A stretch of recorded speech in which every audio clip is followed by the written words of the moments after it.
بسم اللہ الرحمن الرحیم۔ السلام علیکم۔ بیان کیا جاتا ہے کہ ایک دفعہ ایک شخص اپنے شیخ کے پاس گیا اور کہنے لگا، اے شیخ مجھے اسم اعظم دے دیں تاکہ میرے بگڑے کام بن جائیں۔ شیخ کہنے لگے، اسم اعظم میں تجھے کل دوں گا، آج تم سیر و تفریح کرو اور کل آ کر مجھ سے اسم اعظم لے جانا۔ وہ آدمی بڑا خوش ہوا اور سیر و تفریح کرنے لگا۔ سیر و تفریح کے دوران اس کا گزر جنگل سے ہوا۔ اس نے دیکھا کہ ایک بوڑھا لکڑہارا لکڑیاں کاٹ کر اپنی پشت پر لاد کر جا رہا ہے۔ اس کے دل میں آیا کہ شاید میں اس کی کوئی مدد کر سکوں۔ اتنے میں کیا دیکھتا ہے کہ شہر کے کوتوال کا وہاں سے گزر ہوا۔ کوتوال نے بوڑھے لکڑہارے سے کہا کہ بابا یہ لکڑیاں ہمارے گھر پہنچا دو۔ بابا نے کہا، برخوردار میں اس کی قیمت لوں گا۔ کوتوال نے کہا، میں ایک کوتوال ہوں اور کوتوال پیسے نہیں دیا کرتا۔ بابا نے کہا، برخوردار ہم پیسے لے کر ہی لکڑیاں دیں گے۔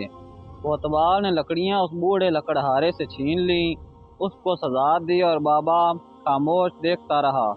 وہ آدمی یہ سب ظلم دیکھتا رہا اور سوچتا رہا کہ کتنے ظالم لوگ ہیں۔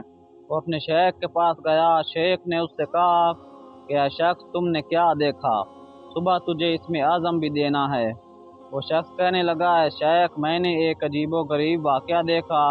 ایک بوڑھے آدمی کو طاقتور انسان نے مارا، لکڑیاں بھی اس سے چھین لیں اور پیسے بھی نہ دیے۔ اے شیخ یہ بہت ظلم کی بات ہے۔ شیخ نے کہا، اے شخص اگر تمہارے پاس اسم اعظم ہوتا تو تم کیا کرتے؟ اس آدمی نے کہا، اے شخص کم از کم میں یہ ظلم ہونے نہ دیتا۔ اس پر شیخ نے کہکا لگایا اور کہا، اے شخص مجھے اسم اعظم اس بوڑھے لکڑہارے سے ملا ہے اور وہ میرا پیر ہے۔ اس پر اس آدمی نے حیران ہو کر کہا، تو وہ بوڑھا آپ کو اسم اعظم دیتا ہے اور خود اتنی مشکلات برداشت کرتا ہے، یہاں تک کہ اس نے مار بھی کھا لی مگر اسم اعظم استعمال نہیں کیا۔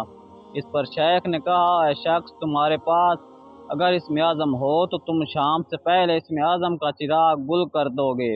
اے شخص اسم اعظم جن کے پاس ہوتا ہے ان کے پاس ظرف ہوتا ہے جن کی دعائیں منظور ہوتی ہیں، اور وہ بار بار دعائیں نہیں کرتے، اور جب دعا کرتے ہیں تو زمانے بدل جاتے ہیں۔ میرے بھائیوں اور بہنوں، قوت برداشت اللہ کی طرف سے انسان کے لیے ایک بہت بڑی نعمت ہے۔ میرے نبی کریم صلی اللہ علیہ وآلہ وسلم پر طائف میں پتھر برسائے گئے، مگر آپ صلی اللہ علیہ وآلہ وسلم نے ان لوگوں کے لیے کوئی بد دعا نہیں کی، بلکہ فرمایا کہ اے اللہ ان کو ہدایت دے۔ قوت برداشت جن لوگوں کے پاس ہو وہ لوگ اس دنیا میں کبھی ناکام نہیں ہوتے، بلکہ ہر مشکل وقت میں سرخرو ہوتے ہیں اور کامیابیاں ان کے قدم چومتی ہیں۔